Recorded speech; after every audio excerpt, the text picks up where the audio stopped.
worms, it's me, Mand. I've left it a bit late to be doing this. I hope I'm not too tired. Do you like my t-shirt? So I designed this. It says, ADHD, with great power comes great irresponsibility.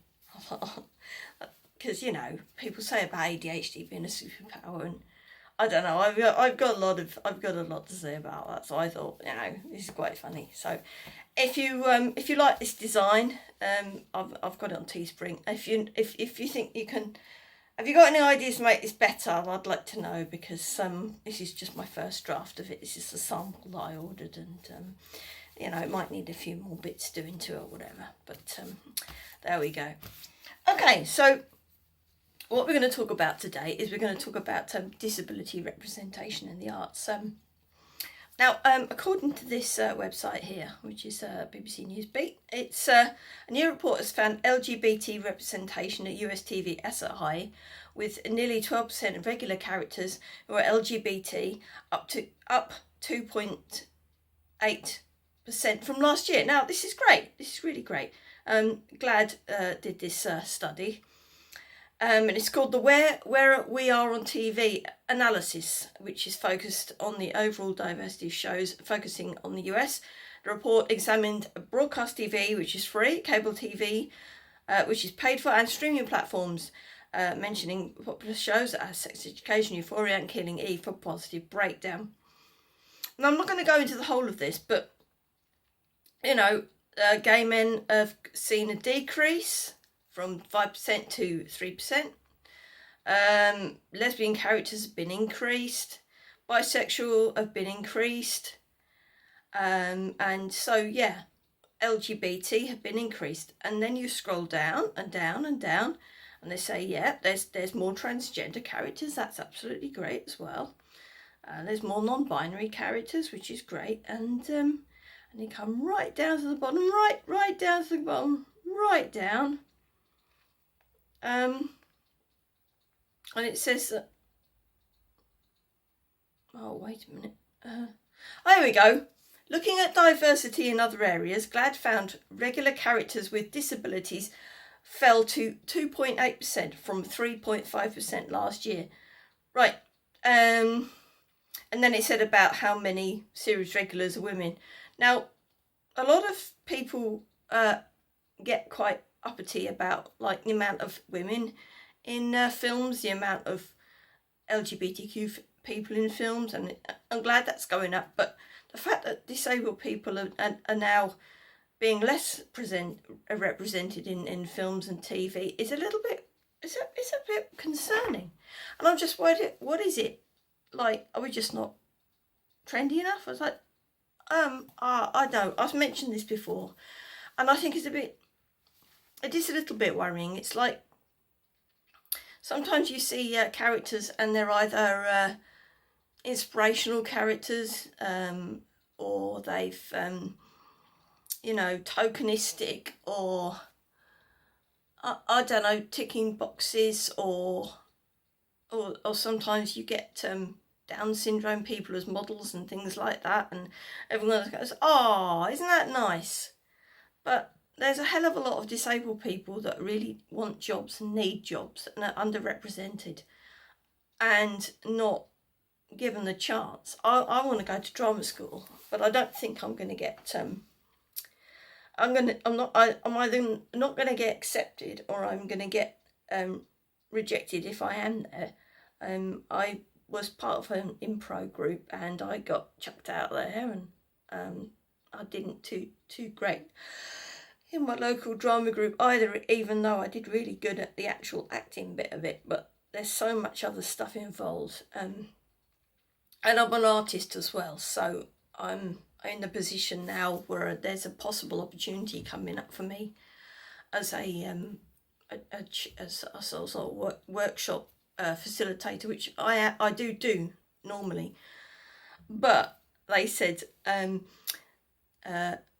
give us 3 examples of your work. Now, the thing is, I've been a professional artist for so long, and also because of my ADHD, I've got so many different kinds of work that I can't give examples that I think would show what I can do best.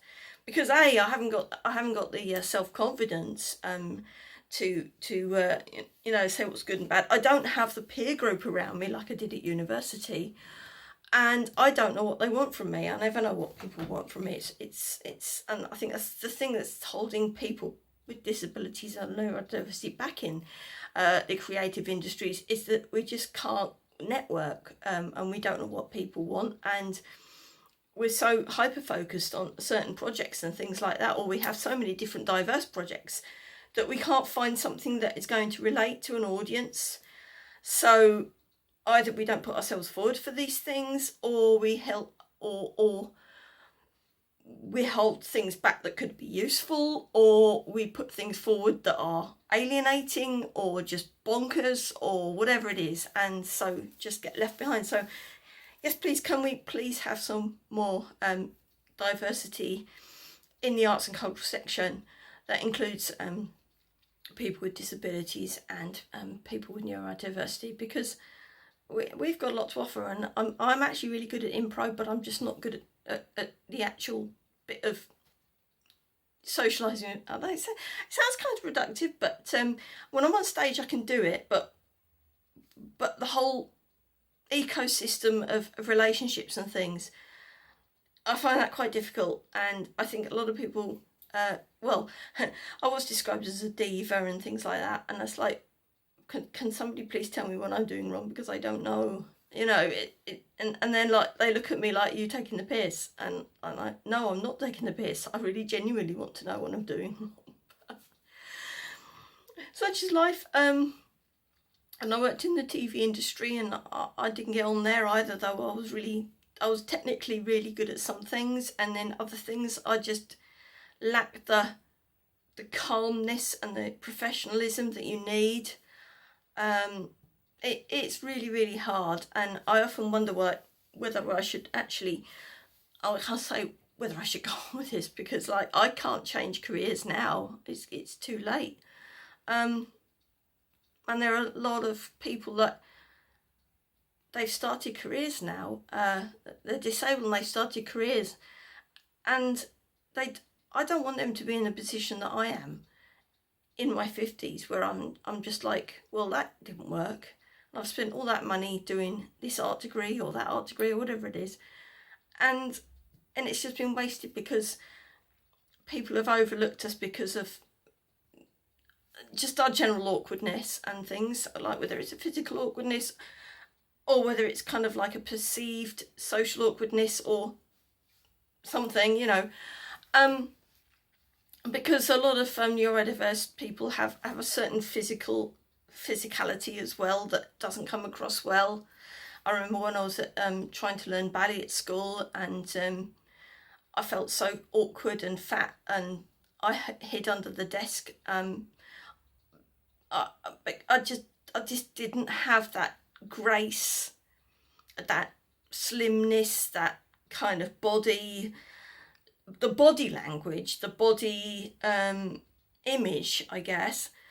And a lot of people in the arts are so constrained by a certain type of body and physicality and sociability image that it makes a lot of disabled people flee, because we know that we can't keep up with that image, and it's such a shame, because there is so much that we can do, and our stories deserve to be told, and we are just as good at acting and doing the technical stuff in TV and films and all of this, in the theatre, music, comedy, whatever you like.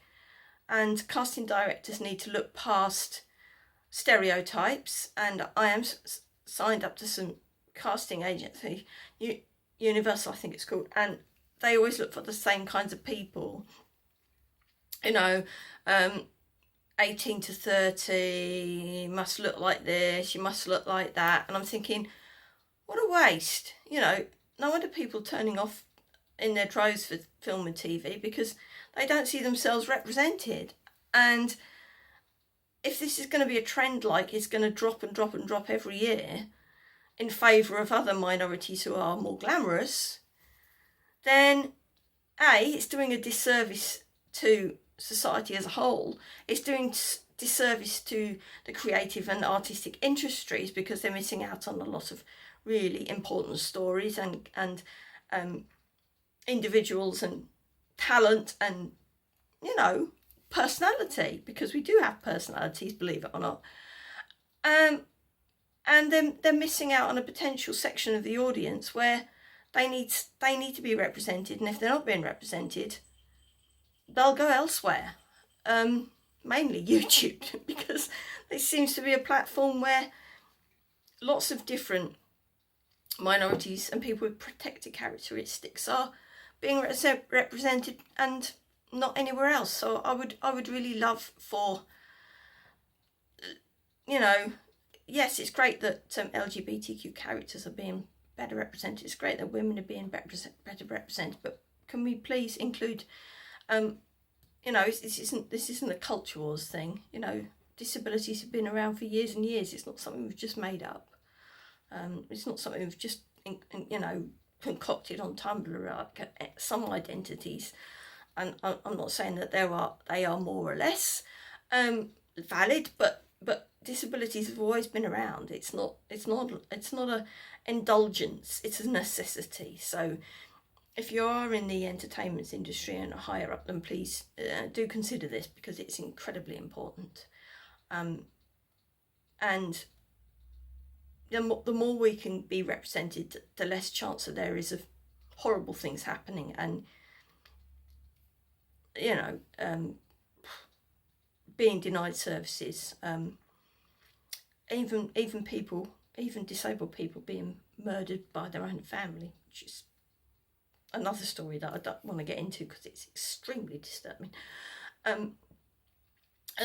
So it's really important that we don't get pushed aside because we're just not pretty and glamorous enough.